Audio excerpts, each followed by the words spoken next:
Momen romantis istri temani suami kerja jadi driver ojek online, disebut pasangan idaman. Kisah lika-liku kehidupan driver ojek online kerap mencuri perhatian. Salah satunya kisah driver ojol yang tengah viral baru-baru ini. Seorang driver ojek online mengantarkan orderan makanan dengan begitu romantis karena ditemani sang istri.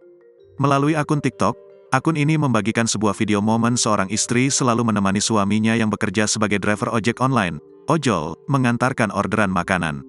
Video berdurasi beberapa detik ini memperlihatkan driver ojol yang ditemani istrinya. Tampak istrinya menemani driver ojol saat mengantarkan orderan makanan. Sang istri terlihat dibonceng motor dan membantu suami melihat arah. Pasangan ini terkejut saat memasuki perumahan mewah. Pasangan ini terlihat menikmati waktu bersama saat bekerja. Sang istri juga tampak tak mengeluh. Video tersebut pun membuat iri warganet. Tak sedikit yang memuji perjuangan kedua pasangan tersebut. Hingga kini video tersebut telah ditonton 9,6 juta views. Beragam komentar termasuk pasangan tersebut disebut pasangan yang idaman juga membanjiri postingan tersebut.